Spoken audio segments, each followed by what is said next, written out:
Bonjour, je me présente, je suis Karim Sy, je suis l'administrateur général de Marche West Africa SA. Je suis aussi associé et administrateur de Marche SAS en France, donc qui est la société mère. Et donc Marche est un éditeur de solutions de gestion électronique de documents et d'archivage électronique open source. On est dans le domaine de l'édition informatique, on a des solutions qui sont déployées dans beaucoup d'administrations principalement. On est un des principaux fournisseurs de l'administration française avec des références comme les préfectures, la gendarmerie française, le cabinet du Premier ministre en France, mais aussi en Afrique depuis West Africa, donc, qui était une initiative pour se rapprocher du marché africain, qui est un marché à notre avis extrêmement porteur pour ce type de solutions qui sont basées sur les technologies open source, donc culture libre, qui permettent d'avoir vraiment un rapport qualité-prix exceptionnel pour des solutions qui sont carrément extrêmement matures. Ce qui fait qu'on a réalisé des projets, si on prend le Sénégal avec le ministère de la Justice sur la gestion de la solde du personnel, avec le ministère de la Justice pour la gestion des dossiers des personnels de justice, avec des sociétés privées, avec des structures plus petites comme des cabinets d'avocats ou bien des cabinets de comptables pour la gestion de tous les documents, etc. Voilà. Donc on sait que le document aujourd'hui est porteur de l'information de l'entreprise, porteur de la connaissance de l'entreprise, et donc il est important qu'on arrive à gérer cette information-là, et notamment souvent dû à des contraintes légales aussi. On sait que par exemple une entreprise doit conserver ses documents comptables, par exemple 10 ans, des choses comme ça. Voilà. Donc nous, on vient aider l'entreprise à gérer tout son actif et son capital information et documentaire. Donc on est dans la dématérialisation notamment. Voilà.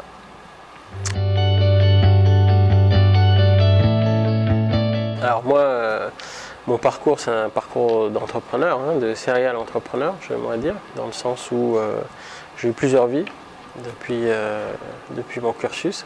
Je suis en génie informatique à l'origine, mais j'ai touché à des secteurs qui n'ont strictement rien à voir.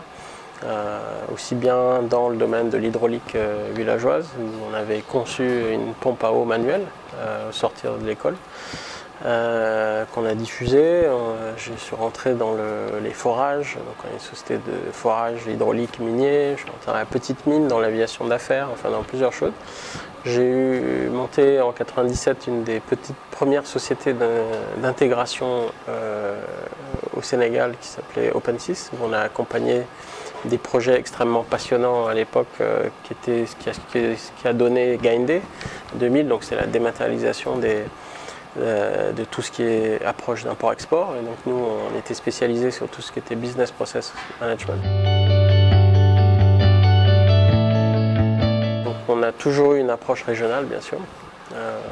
Ayant eu la chance d'avoir un parcours qui m'a amené depuis tout petit en fait sur plusieurs pays africains, sur l'Europe, sur l'Amérique du Nord. Cette richesse-là, que je porte dans mon ADN aussi, puisque moi je suis métisse, a toujours été une logique panafricaine. Donc Dakar, pour nous, Marche West Africa est vraiment vu comme une plateforme de rayonnement sur l'Afrique pour diffuser la connaissance autour de la technologie Marche et développer des partenariats autour de la technologie.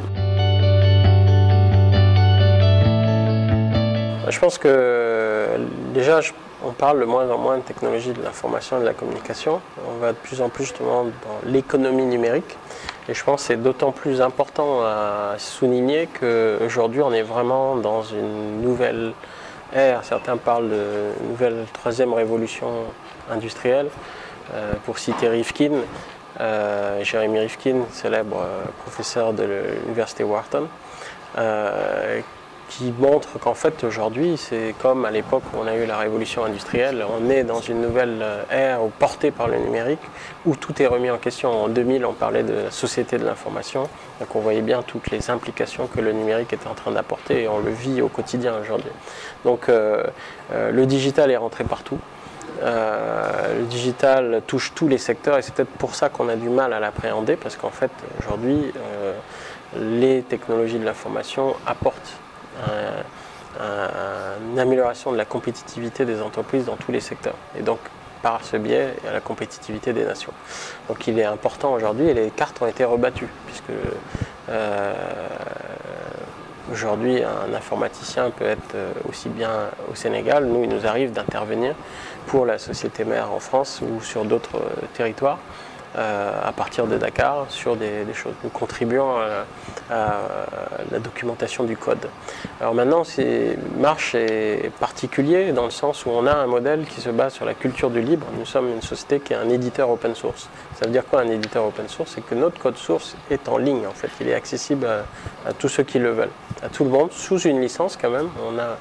Qui oblige les gens normalement à se référer à nous, c'est-à-dire à mentionner le code original, mais ils peuvent y contribuer. Et je pense que ça, c'est une nouvelle dimension de l'économie numérique que peu de gens ont bien compris, puisqu'en fait, c'est cette communauté de gens de la culture libre qui ont bâti Internet, qui ont donné et insufflé finalement leur esprit à Internet, cet esprit d'avoir des approches qui sont justement collaboratives, des approches qui sont communautaires pour construire un bien commun ensemble. Donc nous, notre bien commun, c'est ce logiciel-là.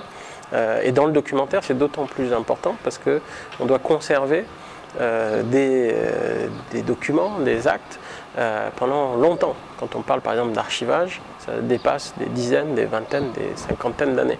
Donc est-ce qu'on peut être dans un modèle fermé où si l'entreprise meurt, on ne sait plus accéder à nos documents et donc on perd cette capacité d'avoir accès à ce fonds documentaire. Et donc on voit bien tout ce que ça pose comme question et ce que ça ouvre comme problématique. Et donc il était évident à ceux qui ont fondé la société Marche qu'il fallait aller dans ce modèle-là du logiciel libre et donc de l'open source. Ce qui fait que quand même, mine de rien, aujourd'hui, après 10 ans d'existence, la société Marche a plus de 10 ans aujourd'hui, Marche France, la société mère, qu'est-ce qu'on voit? C'est qu'aujourd'hui on a un code qui a une valeur estimée à plus de 2,6 millions de dollars, qui est aujourd'hui en ligne gratuitement disponible. Donc on a mis quelque chose, et ce qu'on fait, c'est qu'on se met dans une démarche de valeur partagée. On partage avec nos clients. Nous, ce n'est pas des clients qu'on a, ce sont des contributeurs. On les considère comme des contributeurs et des partenaires en fait. Et donc de plus en plus, on étudie comment les impliquer pour faire évoluer le code, pour faire évoluer cette technologie-là, pour qu'on la partage et qu'ensemble on grandisse tous et qu'on puisse soutenir la démarche de Jocolab qu'on a imaginée à partir de Dakar. Et aujourd'hui, Marche West Africa soutient financièrement, c'est ça qu'on a nos bureaux au niveau de Jocolab, c'est ces démarches-là collaboratives dans des espaces d'innovation qui sont chaudes. Il faut voir qu'on a des cycles d'innovation qui sont très rapides. Tous les 6 mois quasiment, on a une nouvelle release sur nos systèmes.